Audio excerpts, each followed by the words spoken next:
What's going on, YouTube? It's James with ChiHammer Fantasy Battle Reports, and I got another battle report for you today. This is actually the ETC 2017 in Salamanca, Spain. Now, our first game as a team, as a brand new rookie team, our virgin asses are going in against Team Norway. Now, Norway, these guys are great guys. The guy in the with the bald head and the big beard, that is Herminard. Herminard is basically I don't think he was the captain actually. Let's see who the captain was. But Herminard, no, he wasn't. He's just basically like their spokesperson. All right, captain is actually Kair, and I cannot even pronounce that last word because there's like slashes through the O's. But basically, he goes by Gray Fox, and he is the only guy not wearing a robe on the whole team. That's simple. Now, these guys are veteran players. We went out a couple days before this with Team Australia, and they were like, "We can't believe you guys just drew up Herminard's team on the first turn, and you know their list is made not to give you points and whatever." And we were just kind of like, "Well, you know, we gotta go. We gotta do this." I mean, what else are we gonna do? Basically, we came here to play some games, man. We came here to like freaking roll some dice and kick some ass, right? Now, Herminard is cracking me up. Carl Eric is the guy on the far right making that great face.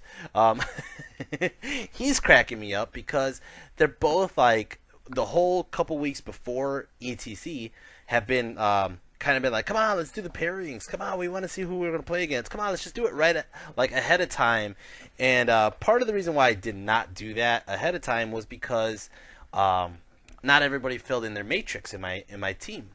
And to further add salt into injury, Herminard's like, "What are you? You're an orc, man. You don't need to see their matrix. You just do it. Just do it." And he's just egging me on, and I'm like, "No."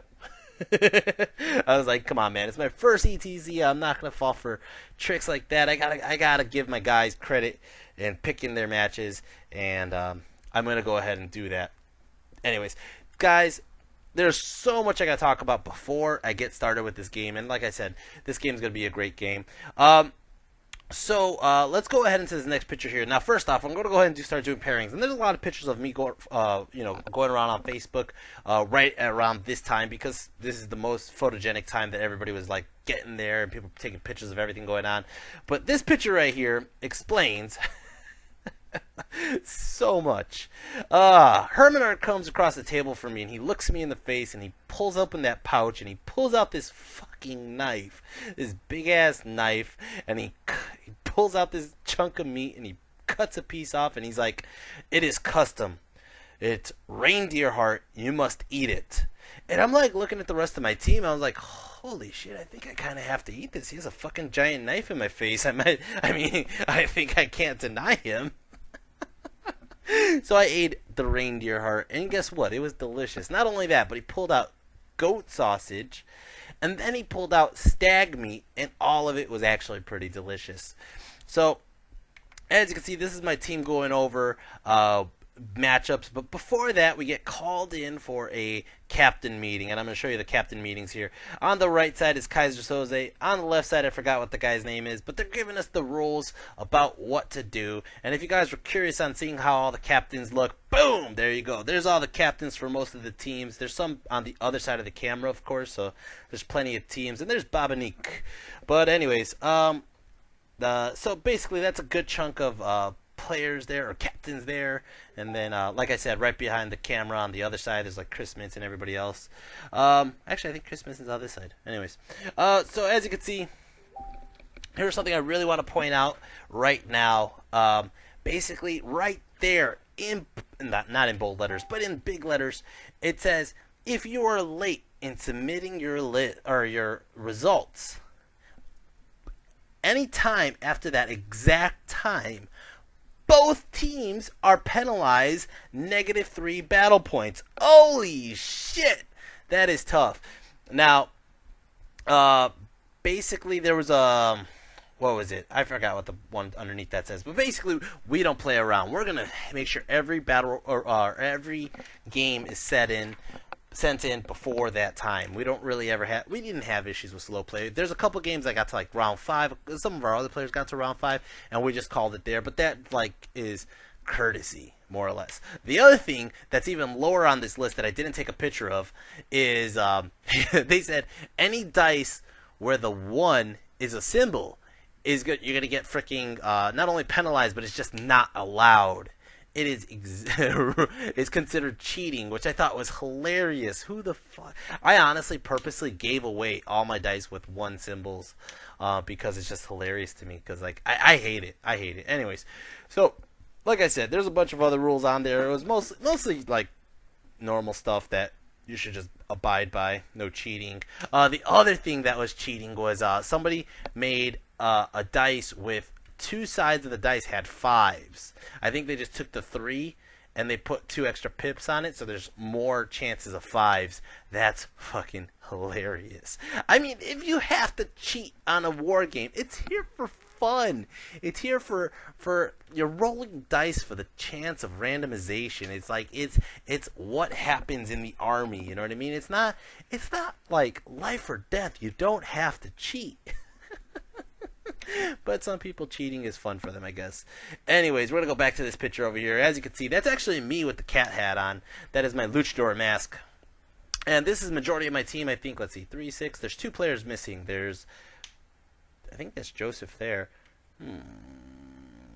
That's Neil. Oh, Charlie's behind Hector. You can't see him. The one person missing in this photo is Alan. But anyways, so that's pretty much my whole team. That's my brother on the left. You guys haven't ever seen him on camera before. And we're basically going through the matchups. Now, if you guys already saw the title of this, you know I'm going to play Vermin Swarm. But I'm going to show you guys this picture here. This is the picture of what we matched up again. This is pretty awesome. And I gotta give myself credit here because I was thinking about this, okay? And I want you guys to think about this. As you can see, the cards with the cartoons on them, those are the ones that I made. All right? And some of you probably watched my videos where I made them. All right? So basically, we were thinking about who's going to go out. The first match is hold the center. And hold the center, who would you throw out as a hold the center opponent, right? So I already thought ahead of time, looking at my opponents list, my Norway list here, that they're probably going to throw out Vampire Covenant. Okay. Well, I was looking at the table and I was looking at my guys and I was thinking about this. This is the night before because I already knew I was going to play Norway. I was thinking about it the night before. I'm like, who are the 2 best players that I could put against Vampire Covenant? And one of them was my own vampire guy, and then I forgot who the other guy was. Right? I think it was my brother actually. So I'm like, well, who would they expect us to throw out for hold the ground?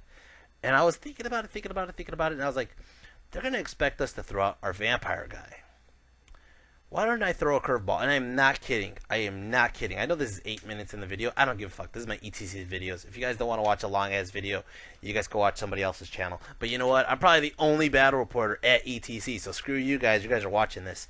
Anyways, so I was thinking about it, and I was taking a shit. I am not kidding. I was in the bathroom taking a shit, thinking about this, thinking, they're going to expect us to throw out our Vampire Covenant. And I was looking at the Matrix, and I see 2 red matches. 2 red matches for our vampire player. And I'm thinking, if I throw him out turn 1, hold the center, they'll give us those 2 guys, and then it screws the rest of the team. And I go, I'm going to throw him a curveball. So I ran out of the bathroom after I'd finished, of course, and I go to my brother and I go, I got it! I'm going to give him the Infernal Dwarf player. I'm going to give him Joseph because Joseph has only 1 red match that we saw. So I was like, I got it, right? So sure enough, as you can see, I throw out Infernal Dwarves for our first pick, and you see the whole team. I'm going to go back to this picture over here.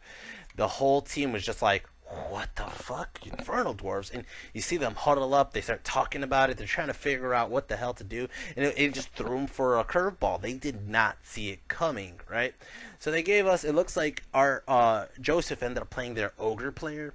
And then they threw out Vampire Covenant, and they ended up picking Charlie, our vampire player, against their vampire player. Our demon player, Hector, got the Orcs and Goblins. Neil, we threw out for Breakthrough, and we ended up picking the Demon Legions. Jesse got Infernal Dwarves. Hermenard and Super Orco are facing off each other with an Empire versus Empire list. And then Alan got against their Sylvan Elf player, which we found out really quick. Alan's dwarf list doesn't do well against shooty Sylvan Elves. And then I got myself against Vermin Swarm. And just really quick about that, while we were doing the matrices, there's a lot of people on my team who were like, "Oh, I don't want to fight Vermin Swarm. Oh, I don't want to fight Vermin Swarm." And I'm like, "Why?" And number one reason is the Grenadiers. The other reason are the cannons and Giselles and just basically all their shooting. Their shooting just rips apart armor, rips apart characters, rips apart whatever. And I'm just like, you know what? I have no fear against Vermin Swarm. I have no idea why. I just have no fear against Vermin Swarm. So I was like, fuck it. Put me up against them. I'll take them, right? Which I'm the one picking the matches. But I'm just like, you know what? I don't care. So I end up getting against a Vermin Swarm player. And basically, that is where it is. I can't pronounce his name, so I'm going to look it up really quick. His name is Andreas. Anyways, he goes by the True Norse. So, let's go over magic really quick. By the way, we got counter thrust and secure the target. That's my objective. Alright, for magic, I got Pyroclastic Flow, I got Cascading Fire, Flaming Swords, and Immolation. For witchcraft, I got Deceptive Glamour, I got Twisted Effigy, and the Wheel Turns. Wheel Turn is the only spell that I kind of found like, it doesn't really do much in this game because he doesn't have any monsters, and I don't want to buff him to kill my monsters. Anyways, over here he has 2 units of slaves. They're like 40 to 50 slaves. I have his list right here. 41 slaves and 40 slaves. They're just there for chat purposes and probably scoring. I don't know if they score or not. For his, I don't think they do actually. He has like 3 units of Grenadiers here. I know only 2 are pictured. He has a small unit of Storm Vermin. He has 15 Storm Vermin with the Lightning Rod, so they screw up my shooting for a round, which we'll get to in a minute. He has quite a few number of Plague Disciples. He has 3 units of 8, 2 units of 7, alright, and then he has 2 units of Plague Brotherhood that are 15 deep each. He has 2 Plague Claw Catapults, that is his unit of Plague Brotherhood, and then I'm just going to show you this picture right here, where everything's just kind of dropped already. As you can see, it's a giant clusterfuck.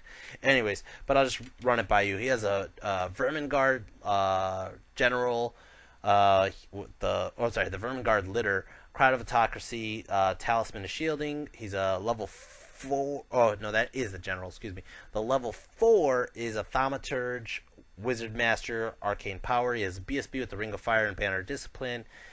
He has a unit of 20 Rat-at-Arms. He has 3 units of Giselles. One of them has 5. The other 2 have 3s. And basically, that's about it. All right. Now, we're playing Counter Thrust, and the first thing I do is I drop a unit on the left side, which, you know, he's like, okay, or I think he dropped first. He dropped in the center, which was fine. I dropped to the left side, or the right side, I don't remember which one. So he started putting his units close, like away from my 18-inch mark, and then I basically cornered him in. I picked sides of the table, which was huge. There's ruins on one side, there's a lake on the other, and I basically chose the side with the ruins. We're playing Secure the Target, and I'm going to give you the next picture really quick so you can see what the hell I'm talking about. Those 2 Buckeye tokens, which I got from Buckeye battles, are the Secure the Target, right? So I dropped the one he drops the one first right by the ruins, and then I drop the one far up by the forest on the right side. Now, while we're deploying, as you can see, we have to drop one at a time. One. I drop one, he drops one. I drop one, he drops one. Because it's counter thrust. So like I said, I put my Wolf Riders on the left side. He started putting in the center. Then I put my Iron Orcs on the right side, spread out as far as I can. So basically, it made them. It basically created a refuse flank scenario, or not refuse flank. What's the other one? Encircle scenario, where he got the big center, I have the big flanks. Okay, which is fine.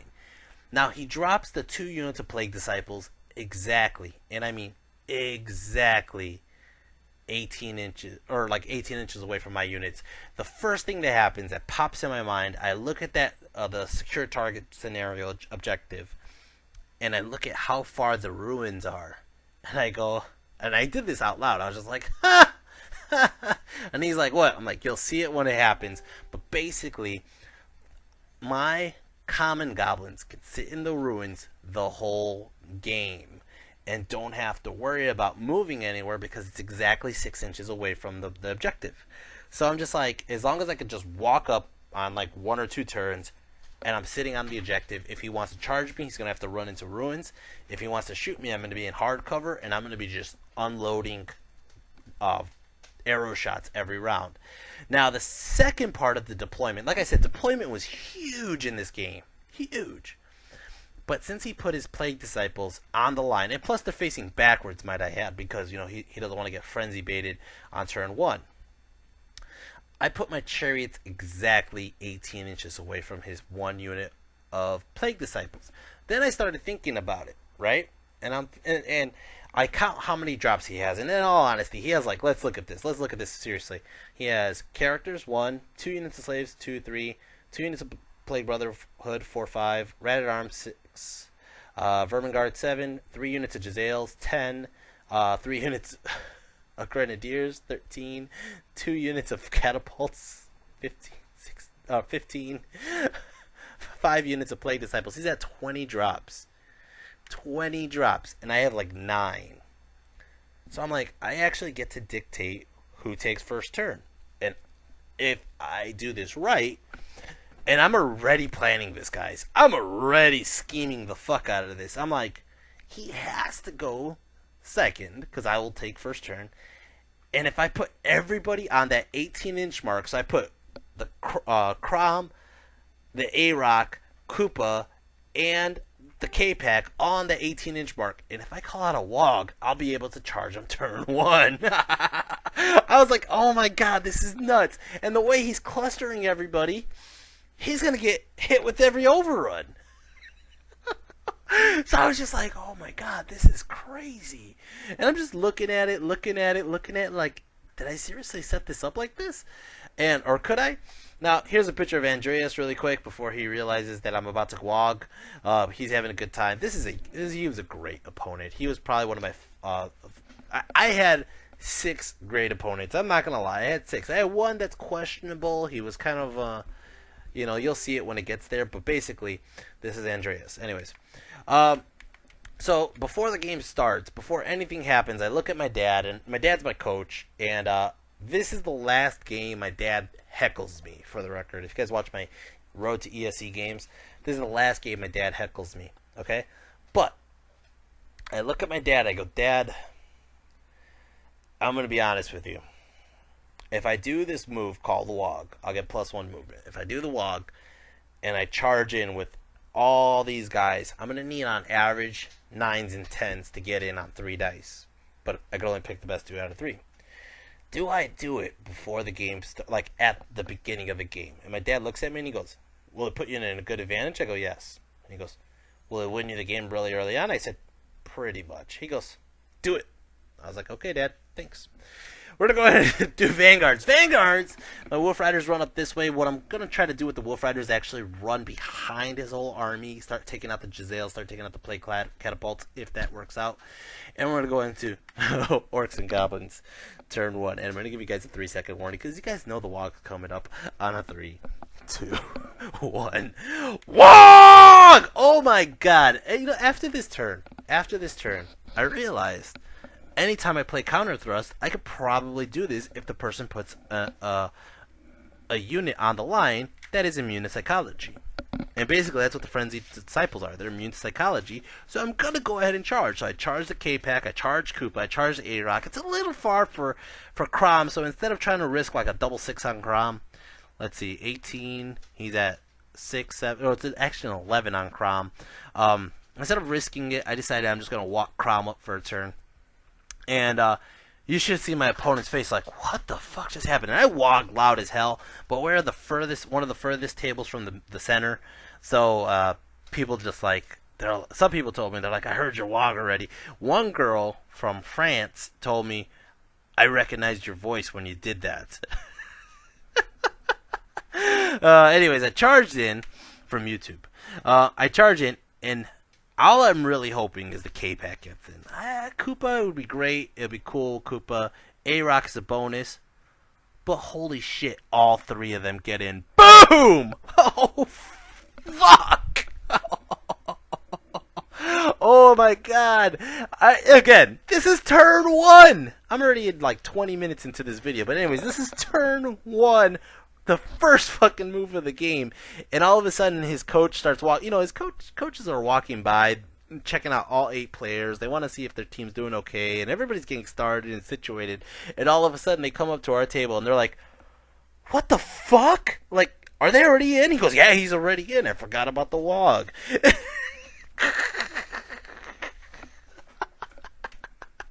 Oh, man. So I go ahead and I move up the common goblins like I told you. I move up Crom like I told you. I move the Ironworks, I swift reform them, and I move them behind the building so they can't get shot for a couple turns, and they're going to sit close enough to the objective where they can just march onto the objective. I move the Forest Goblins up this way. I believe the Volcano was impassable terrain. And then the Cave Goblins up. The one mistake I made this game, all game, is the positioning of Zod. Zod is in a bad position. He can't really get through the goblins. They're kind of blocking his exit. It's big enough where he could charge out, but nobody really gets that close. You know what I mean? So I wasn't really happy with that. But on the good note, Zod is keeping a leadership bubble around them. Magic phase, I got 8 power dice. First thing I do is I throw up a cascading fire on Koopa. He lets it go off. It ends up killing one of those grenadiers, or 2 of the grenadiers. Then I go ahead and I do a Twisted Effigy. He stops it. I go ahead and I do a Pyroclastic Flow boosted, and he stops it. And then Shooting Phase. Shooting Phase, I go ahead and I shoot the Cave Goblins into... Come on, go back. I went too far. Into his catapult, because the catapults could really mess me up, and I end up putting on 2 wounds on the catapult. That's all that really happened in shooting. I believe Baxter didn't do anything with the Skull Splitter. Anyways, over here, close combat. These fuckers have toxic attacks that go off at the same initiative as the chariots. They put a wound on Koopa. I believe they put a wound on the spider, actually, too. And then they start attacking the chariots. The chariot impact hits, kills 3 of these guys. I'm serious, only 3. I have the 2 guys that are in. The third one isn't in for the impact hits. And then I roll the dice, and I only roll like a 1 and a 2. And I'm going to... My brother's calling me right now, and I'm going to say this while he's on this. So basically, it's on the battle report. Jesse, you're on the battle report right now. What's up? They're not going to be able to hear you. But I'm making a battle report right now, man. Sorry. Sorry, later. Anyways, guys. So... so I roll the dice to see how many impact hits I get. I only get 3, and then plus the 2, so I get 5. Only 3 wounds, kills 3 guys. It doesn't really matter though. I'm actually glad that Koopa and the A-Rock get in. So he starts swinging at Koopa. I think he ends up getting an extra wound onto Koopa or not. He picks apart the spider. He actually tries to put as many attacks as he can on the spider, and then I think he might have killed one chariot. No, he didn't kill any chariots. Anyways. Pop the unit, spider goes, Koopa goes, whatever. They kill the rest of the unit, right? Now, as you can see, this is a picture of the overruns. A-Rock goes into another unit of disciples. Koopa goes into the grenadiers that were sitting right behind the disciples. Now, here's a tricky situation. And if you could see, my K-Pack is exactly, and I mean exactly, the same distance away from the grenadiers to the disciples. So I didn't want to play him wrong. I didn't want to be like, oh yeah, I hit the disciples, no problem. I didn't want to be like, oh yeah, I hit the grenadiers, no problem. We couldn't figure it out. This actually wastes like 15 to 20 minutes of our game, and this is part of the reason why we didn't get to turn 6. Because we couldn't figure this out. So we call Kaiser Soze, the head referee, or one of the referees, and Kaiser Soze comes by and he looks at it and he goes, and he pulls out his, his tape measure, and he's like, and he goes, wow, that's exactly the same distance. I go, yeah, it is. And he goes, well, if it's the same distance, it counts as a charge on both. And I was like, okay, that's what he ruled it. That's what he ruled it. So K-Pack goes in, hits both units, like so. Oh, man. And basically, that's how the table looks. Nobody panicked, unfortunately. I was hoping somebody panicked. And it's going to go ahead and start off Vermin Swarm turn 1. Vermin Swarm turn 1. This is where I realized I kind of fucked up. Alright. So, as you can see, my Wolf Riders ran up all the way over there. He decides to turn his Storm Vermin around to deal with the Wolf Riders. That happened, right? And what he does is he starts moving all his Grenadiers close enough to start shooting apart the Spider and Koopa in combat. Doesn't really give a fuck about the K-Pack. He put a couple wounds on the K-Pack already. Anyways. Magic Phase. Magic Phase got 7 power dice. He goes ahead and he does Smite the Unbeliever onto my goblins. Kills 4 goblins. Huh, interesting. That's all that really happened in Magic. Shooting Phase. One of the catapults misfires, takes a wound. The other catapult gets a direct hit onto... I want to say it gets a direct hit onto my freaking goblins. Or a partial hit, kills off a couple goblins. It did. Alright. Grenadier starts shooting. That picture might come up later, actually. I don't even know. Anyways, Grenadier starts shooting at my spider that's in combat with his guys. Starts killing off some of his disciples, but at the same time puts on 3 to 4 wounds onto my spider. Ugh. Giselles do the same thing. They start shooting at his unit. They put on a couple more wounds onto the spider. I'm like, motherfucker. The spider actually lives the round of shooting, which is huge. Because if not, the disciples are going to be free and they're going to wreak havoc. Okay, so then his other grenadiers, I believe, shoot Koopa, and they get a fucking wound off on Koopa. So Koopa only has 1 wound left. The spider only has 1 wound left, and I'm like, this fucking sucks. Close combat. Alright, but I'm going to stay on this picture right now, and that's actually a cue from me, not for you guys. Close combat. The A-Rock attacks the Disciples. The Disciples attack the A-Rock simultaneously. They're both initiative 4. He already killed a couple of his Disciples. Looks like he only has 6 left. Well, guess what? The spider kills all 6 of them. He goes ahead and he swings back, and he fucking kills the A-Rock. Motherfucker. Oh, that hurts, because I wanted the spider to just do some work. Over here, impact hits. I've decided to put most of my impact hits on the Grenadiers because I'm wounding them on 2s. I kill off, like, look at that, 3-6 Grenadiers. He ends up killing off one of my chariots with the fucking mist, the fucking Plague Disciples ability, right? He starts swinging away at my chariots. He ends up killing off both my chariots. One already had 2 wounds on, so he ends up doing 4, 5, 6, 7 wounds on the chariots. Koopa ends up killing off the rest of the Grenadiers. Now, here's where we played a rule wrong. We played this rule wrong. I'm like, alright, cool. So I did 10, maybe 11 wounds to him. Maybe more. I have a charge. 10 wounds on the Grenadiers, roughly. And it looks like I killed 3 Plague Disciples. So 3 Plague Disciples. 10, 13, 14. I did 14. He did 4, 5, 6, 7. So he loses by 7. Okay. Here's where we played it wrong. And I didn't catch this till way later. Okay, which it doesn't really matter, to be honest. It happens, but it doesn't really matter. To me, he's basically going to auto-run. He's going to need a roll. I think he auto-runs, if that's the case, because his leadership is, he only has 1 rank. Right? Now, he says he could use the ranks of his Plague Brotherhood, which is cool. I get it. I understand, right? Now I understand. But when he should run, basically because he's only going to be like leadership 7 or so, right? Or less. And not only that, because it's going to be, he's down by 7. He should run. And I'm like, you're going to auto-break because you're light troops. And he goes, no, I get to use the ranks of the Plague Brotherhood, which makes me steadfast. We looked this up later, by the way, and when it happened later, it's too late. So he sticks on a steadfast roll, quote, end quote. Not that he's cheating. Not that he's cheating. It was just confusion in the wording. I get it. It happens, right? Koopa goes ahead, turns around. It's going to start off my turn, Orcs and Goblins turn 2, or Zod and Goblins turn 2, and Koopa, you fat bastard. Koopa's charging the War Machine. The reason I charge the War Machine is basically because I have a chance of not dying. Not only that, I'm hoping to cause panics. Not only that, I'm hoping to go in the water, and if he can't break if he can't break me in combat res, he won't get ranks in the water. Not only that, I'm just trying to kill the catapult for future threat purposes, because he's going to start picking at my common goblins, right? Crom is charging into the slaves. I was hoping that I just caused a panic check. I was hoping that his general was too far away and their leadership 2, 3, 4, 5, maybe. But he was like, oh, I got the war leader, which makes me an 18-inch range. And they're exactly at 17.99 inches away. So Crom did not cause a terror check. Crom's going in. But the other thing that's a bonus because of Crom's going in is that I'm going to give my chariot a +1 to wound bonus. Okay. Koopa gets in, Crom gets in, that's it, right? And I'm basically sitting on the objective. I am not letting go of the objective. Alright, Magic Phase, I got 11 power dice. Go ahead and I throw up the wheel turns onto his Plague Disciples fighting my chariot, right?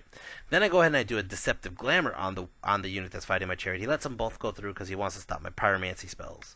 By the way, when I roll my magic spells, I didn't get Scorching Salvo, and he was like, oh my god, he goes, thank you. Thank you for not getting Scorching Salvo. I did not get Scorching Salvo or Enveloping Embers, and that hurts because that is part of the reason why I'm not scared of Vermin Swarm. I'm thinking both those spells will destroy most of his army.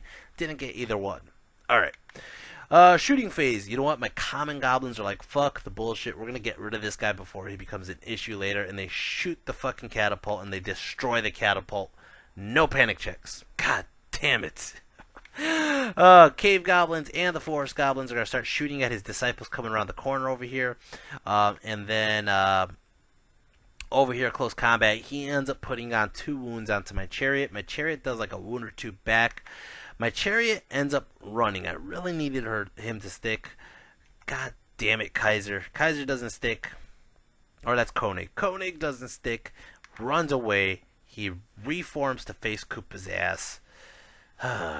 Alright. Before I go to the next picture. Crom. Crom is fighting. He does like 3 impact hits. Goes ahead and swings. And these guys are slaves. So they're what? Like weapon skill 1, 2, 3? I don't even know. But anyways. I kill like 3 slaves on charging in. I thunderstomp like 4 slaves. Now he's steadfast on a freaking 9. 8 because of fear. Alright. He fucking rolls 10. Or 11, I don't even remember. He rolls it, and he's like, shit, let me measure my BSB. Well, his BSB only has a 12-inch range. His BSB is not close by. Pop! Oh my god, I took out that whole unit of slaves. Now, I should have overrun. I looked at this when I was looking through the pictures really quick. I should have overrun, and then on the following turn, killed the Giselles, right? I didn't. I just reformed and faced the next unit of slaves. It's a slight oversight on my part. I don't know what I was thinking, why I was thinking this. I was kind of I think I was thinking I have to just take out the scoring units that are a bigger threat to my black orcs, right? Not that slaves would be, but you know what I mean. Over here, Koopa ends up destroying the second catapult. Again, no panic checks were taken. And Koopa overruns into the next unit of Globadiers. Again, because I don't want to get shot by Globadiers. Alright, so that happens. It's going to start off his turn, Vermin Swarm turn 2. Vermin Swarm turn 2, he charges a long charge. I made sure that there were like 11s to charge into Baxter and the boys. Or Bazooka, yeah. Baxter. Baxter goes in and shoots back, kills off one of them on the stand and shoot. And basically, I think he failed a frenzy check. That's what it was. He failed a frenzy check. That's why I put him at exactly like max distance +1 away. He charges into my Wolf Riders and I'm like, fuck, just gonna flee. I flee away. I also failed my March check. That's why they didn't get that far to begin with. So they flee away. He decides he's gonna charge his slaves into Crom, and I'm like, go for it, knock yourself out. So he is gonna charge his slaves into Crom, and then his disciples are gonna charge it to the flank of Koopa. This guy freaking panics, or just keeps running. I don't know what the hell I took this picture of. Anyways, we'll get to it later. And basically, that's how the table looks. Now, as if you notice, he's not by the objective. He's kind of cornered back. I mean, he has time to move up to the objective. It's only turn 2. But right now, I have a firm hold on the objective on both sides, with the Black Orcs and the Goblins, right? Magic Phase, he got 7 power dice. He goes ahead. Oh, shit, I forgot about this. Last turn, he threw a Comet, which is the one right in between the Force Goblins and the Common Goblins. Now, this turn, he throws a Comet, and neither one has gone off yet. And I'm just like, shit. This is going to blow up in my face. Now, I kind of have to sit there, and I was kind of making fun of this in the other battle report I did, where I was like, ooh, what are you going to do? Kill 12 goblins? But 2 comets is a difference, because, oh, shit, you could kill 24 goblins. You could kill you could kill Baxter's whole unit. Holy shit. Anyways, shooting phase, one of the Giselles goes ahead, opens fire, kills the fucking Kaiser while he's running away What a bastard. The other Giselle starts shooting at Crom. They end up killing off like a slave and then putting a wound onto Crom. Over here, close combat. This picture was probably taken 6 or 7 times. This is at the moment when we found out he doesn't get the rank bonus to the rats. Alright. Koopa, I forgot why Koopa died the first time. Koopa died the first time for something stupid, and then we were like, wait, that was played wrong. That shouldn't have happened. Koopa's okay. Then we played something else, and I was like, wait, that played wrong. Koopa should have died. So we played it again. So the third time we played it, and Koopa died. Anyways. It looks like we got our matches up. Anyways. Alright, I'll look at that later. So, Koopa didn't even die. Koopa lost combat res from a charge and a flank, and I just fluffed my rolls to attack. That's what it was. I forgot that he had the wheel turns and -1 to hit on Koopa, so he did his attacks, killed Koopa. Then I was like, wait, you're hitting me on 5s. And he's like, okay, so he rolled it again, and then we're like, okay, then we do whatever. Anyways, Koopa still died, even though he had the cascading fire on. I think he stopped my cascading. He just, what's the word? He, rolled the dice to take it off because something happened in Magic. Anyways, didn't matter. So Koopa runs just from the flank. Koopa ran this way, and he actually catches me and kills me. Alright. It's going to start off my turn, Orcs and Goblins turn 3, or Zod and Goblins turn 3, and Zod's going in. Zod is trying to squeeze in that hole, and I'm just trying to get Zod out of the fucking backlines, to be honest, and away from the comments. But I fail that charge. Don't do really much more moving. Crom stuck in combat the last turn because he killed enough slaves. Magic Phase got 10 power dice. I love the purple dice. Purple dice are awesome. I go ahead and I throw Cascading Fire onto Crom. I'm like, fuck it. Crom's going to be stuck in combat for a while. Might as well just give him some extra combat res, right?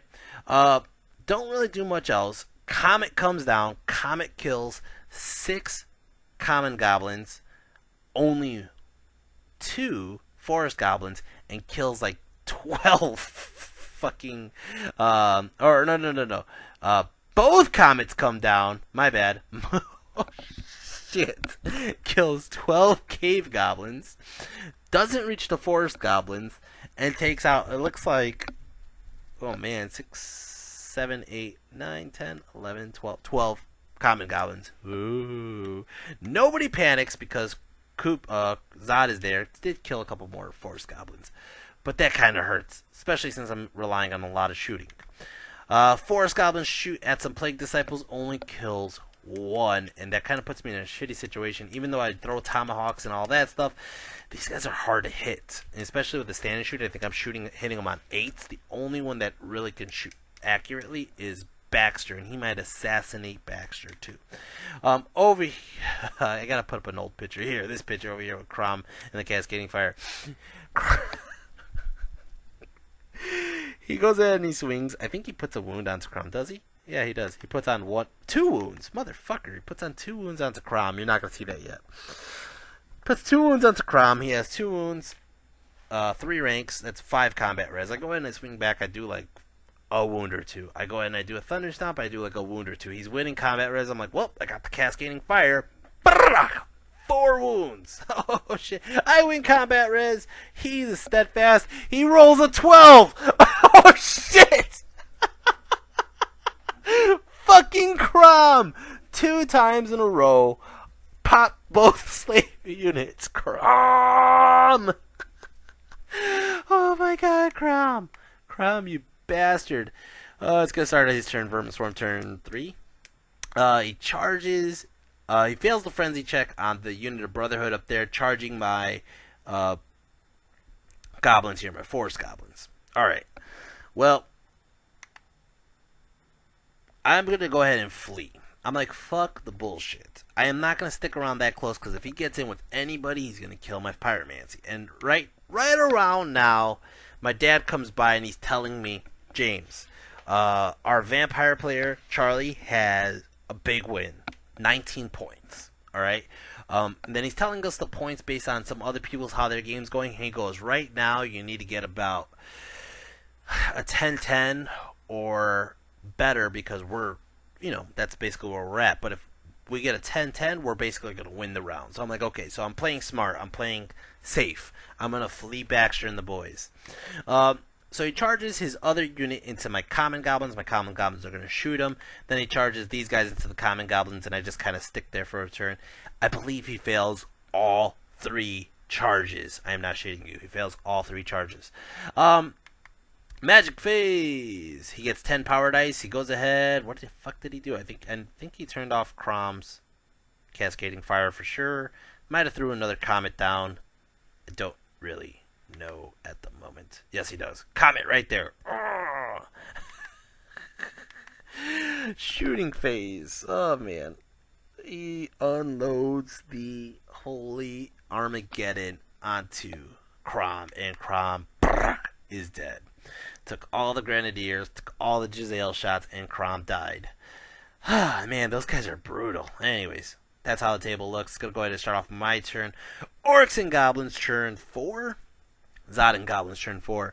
As you can see, my Black Orcs has just been chilling behind that building, but now it's becoming an issue because there's nobody in the middle holding up the middle anymore, so he can start moving his Grenadiers around. Alright, my Wolf Riders rallied, but they're hiding behind the Impassable. My Cave Goblins made themselves smaller, so that way if he charges in, I can release the Fanatics and just make him take damage. And my Common Goblins are still sticking on the objective. His 3 scoring units right now are the Storm Vermin that are way in the back, the 2 Brotherhood units that are there, and then 1 unit of, or they're semi-closest to my units, and then he has the 1 unit far in the back that's not going to get to shit, which is his bunker. It's a Clan Rat unit.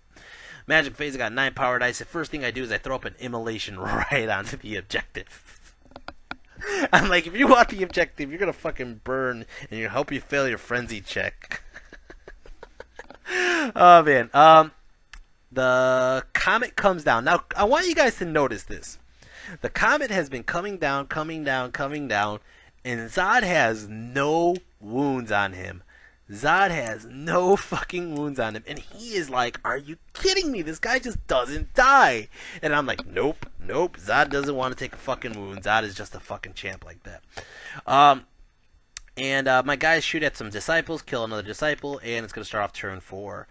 Vermin Swarm. Turn 4, Vermin Swarm, he doesn't charge in. He starts setting himself up for future turns. He moves his Globadiers around to take care of my Black Orcs. And Magic phase got 9 power dice. Magic, he goes ahead, I think he did like a fireball ring, killed a couple of my Wolf Riders. Then he tries to do something else, kills a couple more of my Wolf Riders. I have 1 Wolf Rider left. He does speaking in tongues on these guys, gets it off. I can't stop it, and he's trying to cause a panic. Fails here, though, for the record. Just clarification, he fails. Shooting, he shoots at my Black Orcs. He only kills 2 of them. And then around this time... Oh, yeah... I think this is my turn now. Yeah, it's going to be turn 5, Orcs and Goblins. I'm going to leave it on this picture here with the Black Orcs.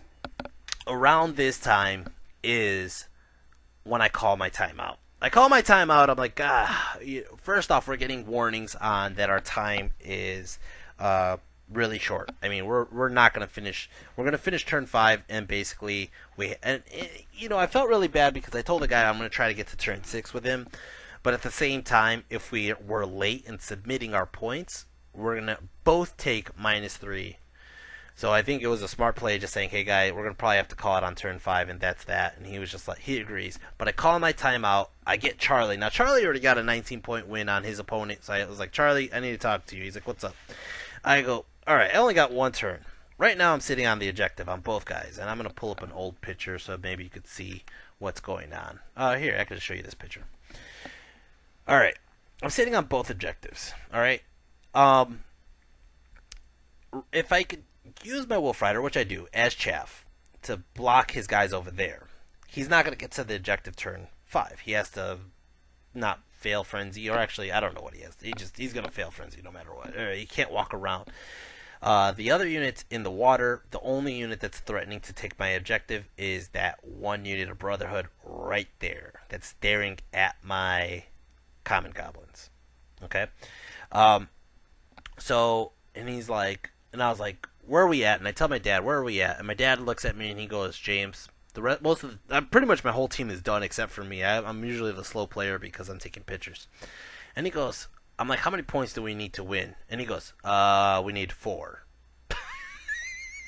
I was like, well, I could definitely get 4 points, man. I think at this moment I'm pretty close to a 10-10 or a little bit higher, just because he killed a good chunk of points of my guys. I killed a good chunk of points of his. So I'm like, all right. Charlie's advice to me was walk onto the objective with the Black Orcs in case one of these guys lose it.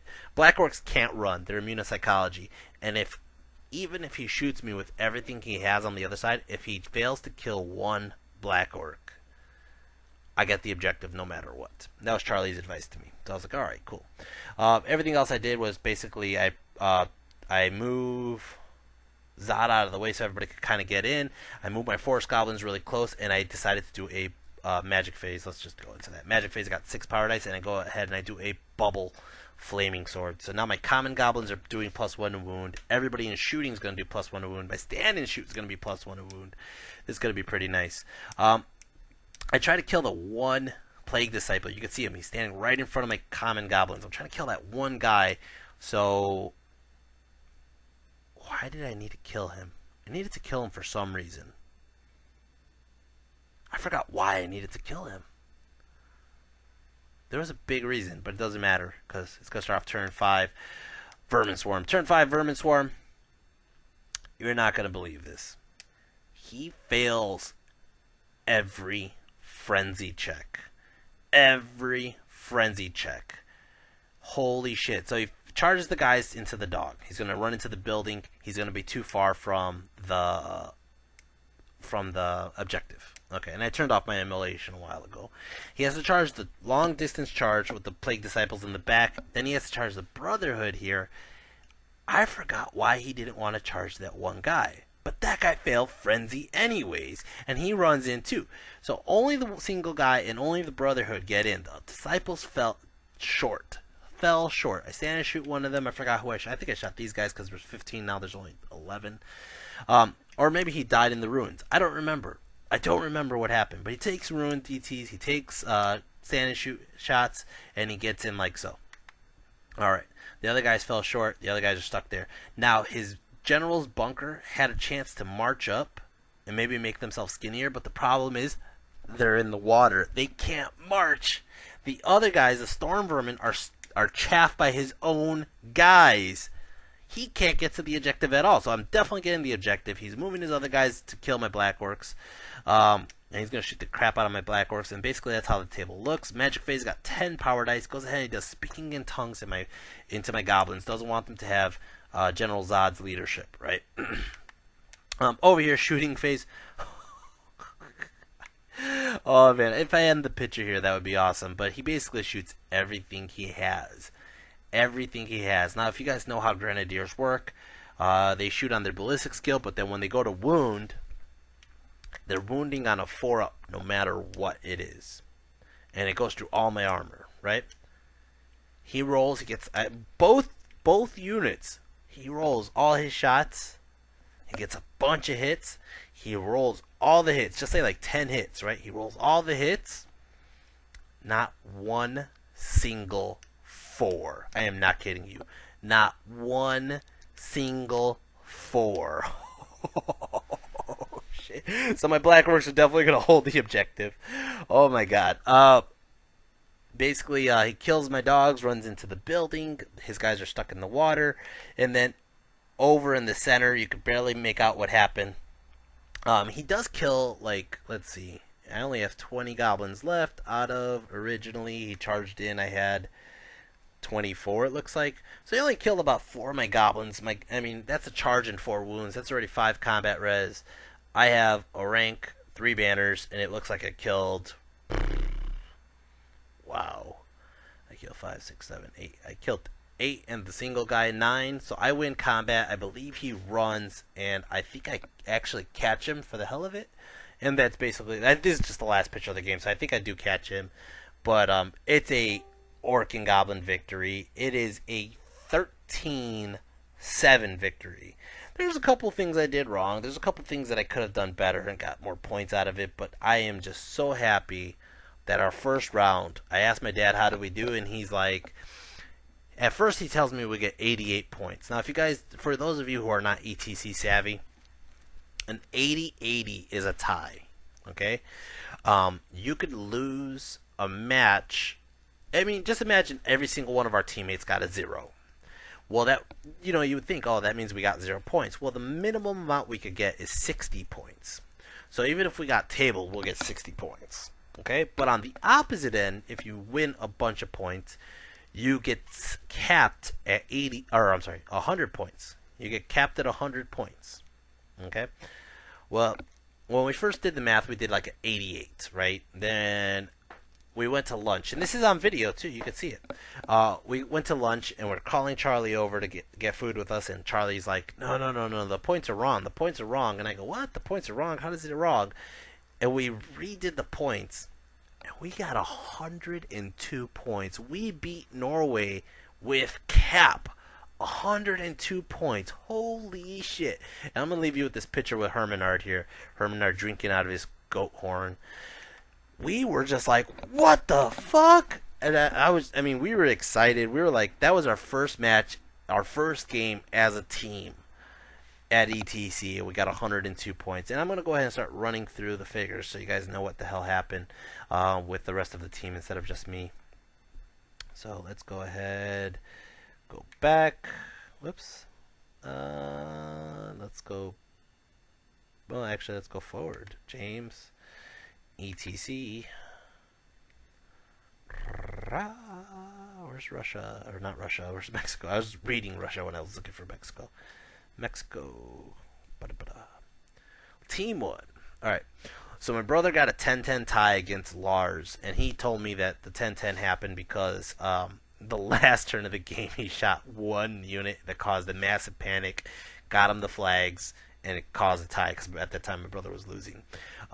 Joseph Abel, you guys might know him as Carrick Angar on Universal Battle. He got a 12-8 against their Ogre player. Neil Hamilton, I'm going to give you guys a spoiler right now. Neil is our number one guy that got us points. The number 1 point guy. But he got a 12-8 against Jorund, who's Demon Legions. Super Orko, which is playing Empire because I'm the Super Orko in this team. Sorry, Lucas. He got 16 points off of Herminard. Holy shit, 16 points. Alan Martini, he was playing a list that he thought was solid. Don't really take anything away from him as a player, but the list was kind of rough for him to play. He didn't expect as much shooting as it did, and he got a 5 out of 5 points against their Sylvanov player. Charlie got 19 points, like I told you. I got 13 points, and then Hector Gardy got 15 points against Carl Eric. All right, so that's how the team did. How did my players do? My MVP, I'm actually giving, you won't believe this, my MVP to Koopa. Koopa got 633 points. He got the majority of the points. I really liked Crom Pop in both the slave units for 344 points, but Koopa was really the one who was earning points, killed a War Machine, killed a couple Globadiers, killed Plague Disciples, killed another unit of Plague Disciples. Koopa was the one racking up points, killed another unit of Globadiers, and caused the most havoc and distraction out of the 3 units that ran in turn 1. I wish it went a little bit different. I wish I could have got that Plague Disciple unit really early on. Wish I could have done more on impact hits, but you know what? It happens. It's a game, and I'm just glad I got a win. My opponent was a great guy. He was one of the funnest opponents I played all game, or all weekend. And we actually gave Norway our vote for our favorite team that we played against because every single one of my players was like, this team was fucking fun. This team was funny. And not only that, I was hungry in the middle of the game, and I was like, Herminard, give me some more of that goat. And he was like, sure. And he cut open the goat. Anyways, this is how it went for Game 1. Game 2, we're going to play Argentina, and I'll get to that as soon as I can.